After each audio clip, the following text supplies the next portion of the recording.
Hey guys, welcome to the video, and today I'm going to be unboxing and having a look at this Park Tools CN-10 cable and housing cutter. And if you're new to the channel, please consider subscribing. It doesn't cost you anything, and let's do this thing.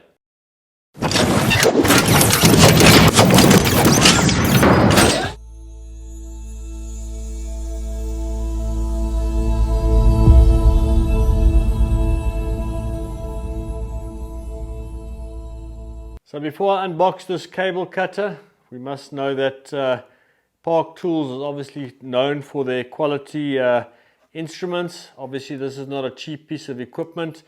Even as they say on the back here, it is shop quality stuff. So just by the pure weight of it, I can feel that this is really quality stuff and not just your run-of-the-mill junk stuff that you can buy at the hardware store. I'm also going to be comparing this to cutting obviously a housing and using a knife and side cutters. So let's open it.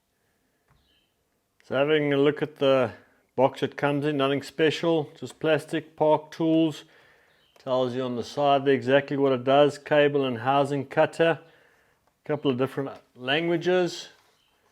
If we look at the back there, it gives you a few instructions there to adjust the wear of the piece of equipment. As time passes, the blade will obviously dull and then you can adjust it. So to open it, I must say this is quite a sturdy packaging it comes in. It's not just your run-of-the-mill piece of cardboard.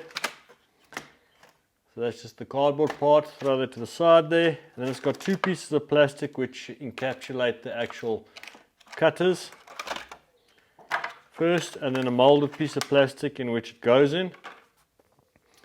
Then if we actually have a closer look at the pliers here, we can see here that their branding is nicely etched in there.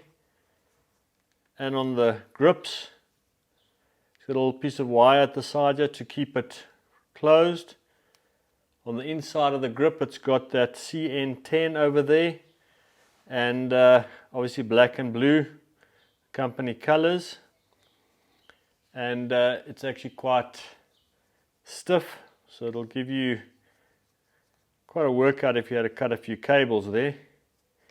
And it's not only used for cutting cables, as you can see at the bottom here, that you can crimp as well. So it can be used for that as well, dual purpose. And then on the inside here you can see the actual cutters, the two blades. Now if we have a look at that compared to a side cutter on the other hand, you see the way the blades go in like that. See, they actually slanted in. Whereas this cable cutter, where it actually cuts, it's going to make a perfect connection between the two over there.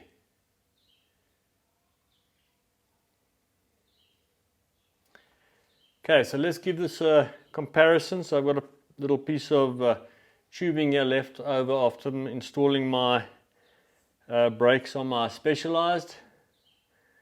So we'll take the first piece. You just put it in there as normal between the two cutters and you cut. Goes quite easy. And the important thing here is, what does it look like on the inside? So the actual inside, if you look here, is slightly deformed. Not sure if you can see that. It's not perfectly round. So you would actually have to push in like a tool like this just to make it round again, to push in an insert or something like that. Then if you used a side cutter for comparison,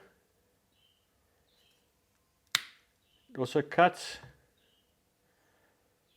And I'm going to hate to say, on this side over here is the Park Tool cable housing cutter, and on the left are the side cutters.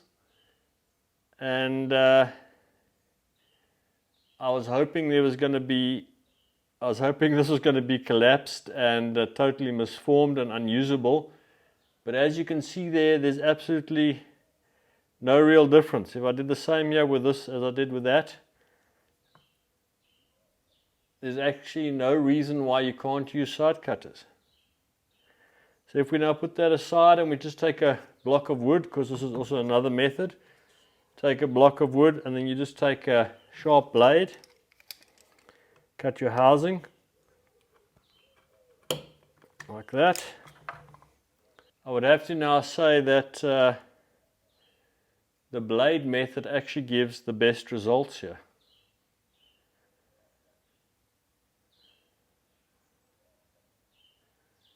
So you can see the difference between the cuttings here. That would be the blade. And notice I did not insert this tool in to make it round. That would be the side cutters, and that would be the Park tool housing cutter. Only thing obviously with the blade, it's just not as convenient as the other two, but from what I can see here, the blade actually made the best cut.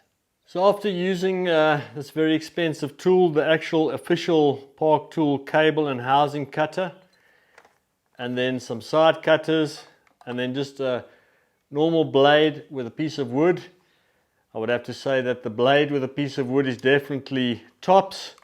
So comparing the side cutters and the cable housing cutter, the results are so small that if you've got a side cutter, I would just use it and not even bother with the actual proper housing tool like this.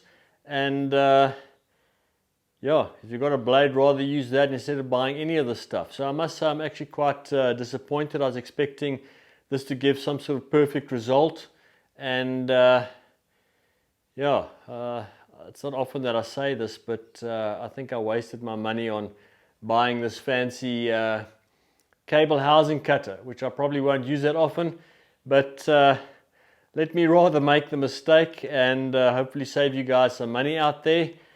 So I hope you guys enjoyed this video, and don't forget to like and subscribe, and I'll see you next time.